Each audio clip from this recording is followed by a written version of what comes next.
Mr. President, if House Republicans don't think they need us when writing a bill, why should they expect us to support that bill? Especially when it comes to taking funding away from our families who depend on it and hurt our communities and give away Congress's power over key funding decisions.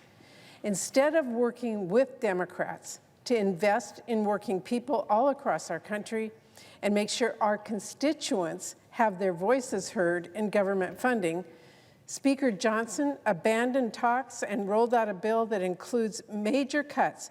It cuts non-defense discretionary funding by $15 billion in total in 2025 and hands a blank check to Trump and Elon Musk to pick winners and losers and steal from our constituents.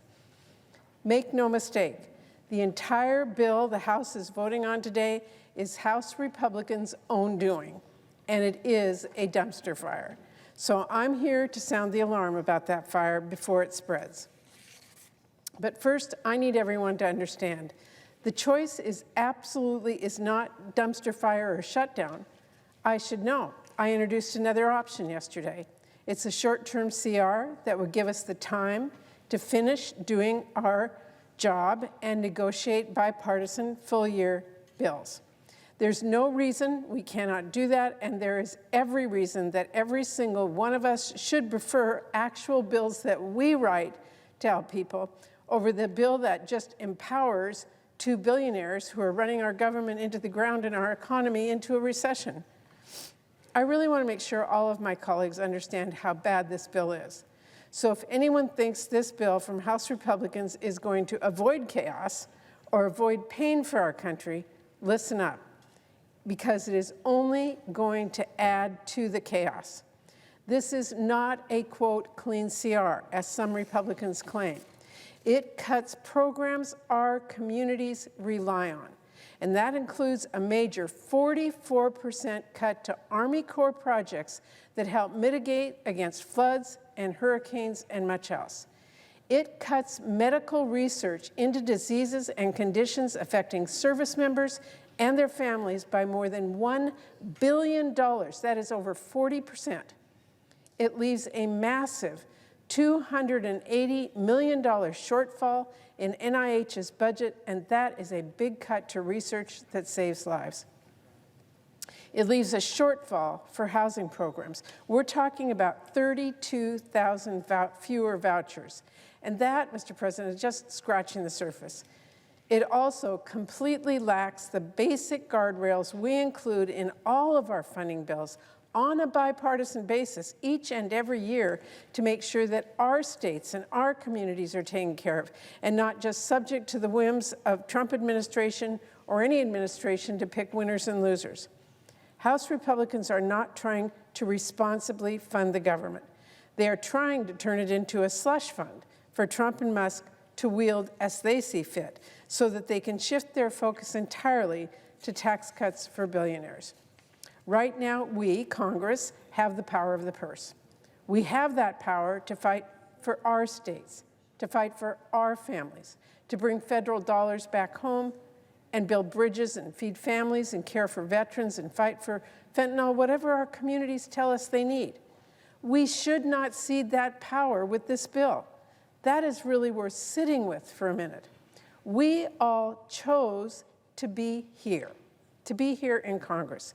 We chose to take on this role so we could advocate for causes and communities that we care about and work in a bipartisan manner to reach compromise to make sure that our causes and our communities get the support they need. House Republicans' full-year CR would instead pass the buck to Elon Musk and unelected political appointees to decide who gets funded and who doesn't. Is that not why each and every one of us was actually elected? To fight for our states and to fight for our communities as the people who know them best? I certainly know that's true for me. I've worked for years with colleagues on both sides of the aisle to make sure that people back home who trusted us when we said we'd fight for them always know Congress has their back. So really think about that before you vote to make your voice mean less for the rest of this fiscal year. because it is terrifying to think of what unelected political appointees would do. We've already gotten an alarming preview of how Trump will threaten to cut off states and cities that might disagree with him. And Elon will totally warp the government to benefit his companies and hurt his competitors. I have to say, our bipartisan appropriations process is not always easy, but it is a heck of a lot better than handing over our decision-making to this or to any administration. Voting against this bill is about standing for communities and families who actually rely on the funding.